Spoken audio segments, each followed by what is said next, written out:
বাংলাদেশে অন্তর্বর্তীকালীন সরকার তৈরি হয়েছে, তবে এখনো পর্যন্ত দেশের অবস্থা আয়ত্তে আনা যায়নি। আর এই পরিস্থিতির সুযোগ নিয়ে বেশ কিছু দুষ্কৃতিকারী চক্র মাথা চাড়া দিয়েছে।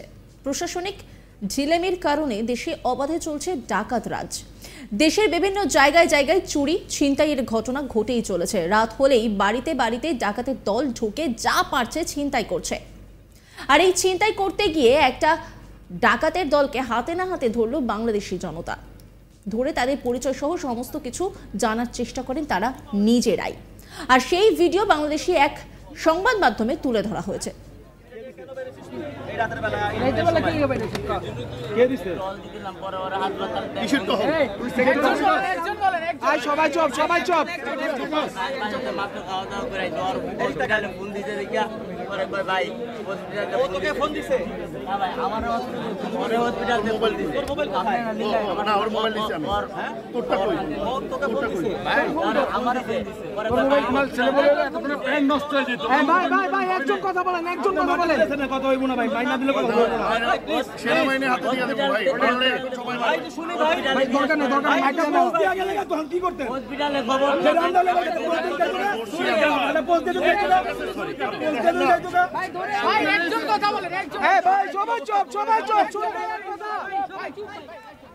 শিক্ষার্থীদের কোটা সংস্কার আন্দোলনে শেখ হাসিনা সরকারের পতনের পর গত সোমবার থেকে দেশে শুরু হয় ব্যাপক নৈরাজ্য। ডাকাতের পাশাপাশি লুটপাট, রাষ্ট্রীয় গুরুত্বপূর্ণ স্থাপনা সহ মানুষের বাসা বাড়িতে হামলা চালিয়ে করা হয় অগ্নিসংযোগ।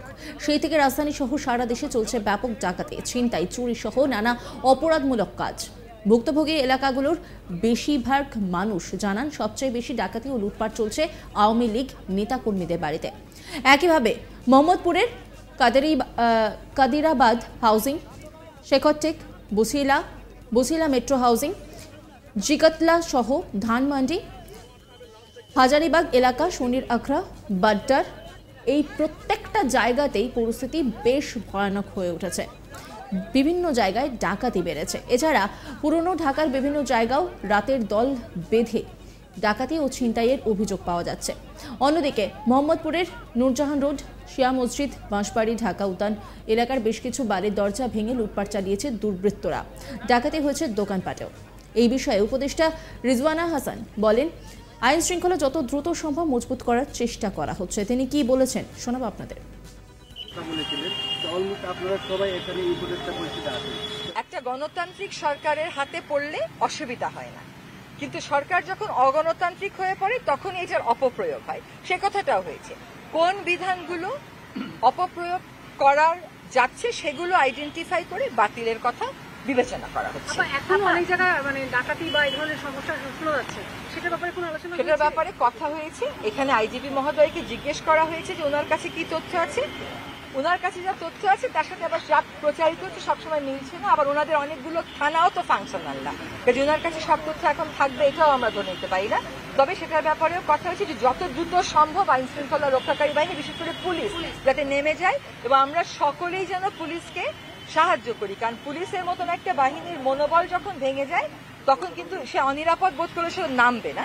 সেজন্য আমাদের যে শিক্ষার্থী প্রতিনিধি আছেন তারা এবং স্বরাষ্ট্রমন্ত্রী মহোদয়ের আলোচনা করবেন পুলিশদের সাথে, যাতে করে তারা রাস্তায় যত দ্রুত সম্ভব।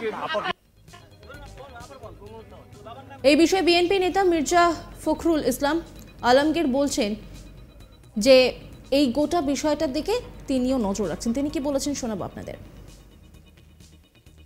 জানেন ইতিমধ্যে সুপ্রিম কোর্ট থেকে 6জন বিচারপতি পদত্যাগ করেছেন। নতুন একজন নিয়োগ দিয়েছেন প্রেসিডেন্ট, ভারপ্রাপ্ত নিয়োগ দিয়েছেন। এটা আমরা মনে করি যে গণতন্ত্রের জন্য এটাও একটা অত্যন্ত সুখবর। কারণ যে অবস্থা সৃষ্টি হয়েছিল আপনার বিচার বিভাগে সেটা অনেকাংশে একটা মুক্ত হবে বলে আমরা বিশ্বাস করি। আমরা অত্যন্ত উদ্বিগ্ন হয়েছি যে দেশে এবং বিদেশে কিছু কিছু গণমাধ্যমে বাংলাদেশের বর্তমান পরিস্থিতি নিয়ে বিভ্রান্তিকর আপনার খবর সংবাদ পরিবেশন করা হচ্ছে এবং সেখানে আপনার বিভিন্নভাবে আপনার সংখ্যালঘু সম্প্রদায়ের উপরে আক্রমণ জনগণের আপনার আইন শৃঙ্খলা পরিস্থিতি অবনতি, এই সমস্ত বিষয়গুলো তুলে ধরছে, যা আমরা মনে করি যে একেবারেই সঠিক নয়। কিছু কিছু জায়গায় কিছু কিছু সমস্যা তৈরি হয়েছে, নিঃসন্দেহে সমস্যাগুলো সম্প্রদায়গত ভাবে নয়, ধার্মিক ধর্মীয় ভাবে নয়, এগুলো আপনার রাজনৈতিক ঘটনা ঘটেছে। কোথাও হয়তো দেখা গেছে যে আপনার একজন বাড়ি ক্ষতিগ্রস্ত হয়েছে, হামলা হয়েছে, তিনি হয়তো বা অবমতিক করেন, সেখানে সেভাবে হয়েছে। এটার সঙ্গে কোন রাজনৈতিক দলের, বিশেষ করে আমাদেরকে জড়িয়ে একটা আপনার অপপ্রচার চালানোর চেষ্টা করা হচ্ছে, এটা আমরা তীব্র নিন্দা জানাচ্ছি। একই সঙ্গে আমরা স্পষ্ট বলতে চাই যে এই ধরনের কোন ঘটনার সঙ্গে বিএনপি তো জড়িত নয়, বাংলাদেশের কোন সুস্থ স্বাভাবিক রাজনৈতিক দল বা ব্যক্তিও জড়িত থাকতে পারে না। এটা সম্পূর্ণভাবে একটা চক্রান্ত চলছে, যে চক্রান্তে বাংলাদেশের অর্জিত যে আমরা একটা স্বাধীনতাই করবো, নতুন করে অর্জন করছি, সেটাকে নস্যাৎ করবার একটা চক্রান্ত শুরু হয়েছে। আমরা একটা জিনিস আপনাদের জানিয়ে রাখতে চাই যে এই বিগত আন্দোলনে, এই গত আন্দোলনে বিজয়ের পূর্বে সরকার বাহিনী দিয়ে যে নৃশংসভাবে গণহত্যা করা হয়েছে, সেই গণহত্যার ব্যাপারে আমরা সবসময় কথা বলে এসেছি এবং জাতিসংঘের উদ্বেগ ছিল এটাতে সবচেয়ে বেশি। আমরা সিদ্ধান্ত নিয়েছি যে জাতিসংঘের কাছে আমরা এই বিষয়ে একটা নিরপেক্ষ তদন্ত চেয়ে আমরা চিঠি পাঠাবো। আমরা এটাও সিদ্ধান্ত নিয়েছি যে আমাদের প্রধান উপদেষ্টা যিনি, তাকে আমরা চিঠি দেব।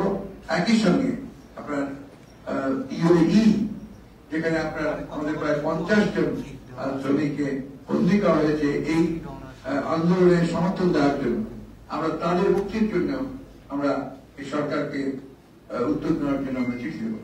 আমরা চেষ্টা করবো চিঠি দেওয়ার। এই বিষয়টা আপনাদের আমরা জানিয়ে রাখলাম এই জন্যে যে অনেকে মনে করছেন যে আমরা এই বিষয়গুলো বলে কোনো উত্তর নিচ্ছি না।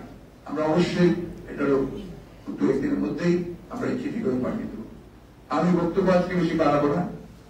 আমি শুধু আপনাদের কাছে একটাই অনুরোধ জানাবো যে আপনারা দায়িত্বশীল সংবাদ কর্মী, আপনারা সব সময় বাংলাদেশের স্বাধীনতার সার্বভৌমত্ব, গণতন্ত্রকে সমুন্নত রাখার জন্য আপনাদের ভূমিকা রেখেছেন। আপনি দয়া করে এমন কোন সংবাদ যেন পরিবেশিত না হয় যে সংবাদে তারা মানুষ বিভ্রান্ত হবে এবং এই যে বিজয়, এই বিজয় ব্যাহত হবে। এটা আমার বিশেষ অনুরোধ আপনাদের কাছে। তোর বাবার নাম কি? তোর বাসা কোথায়?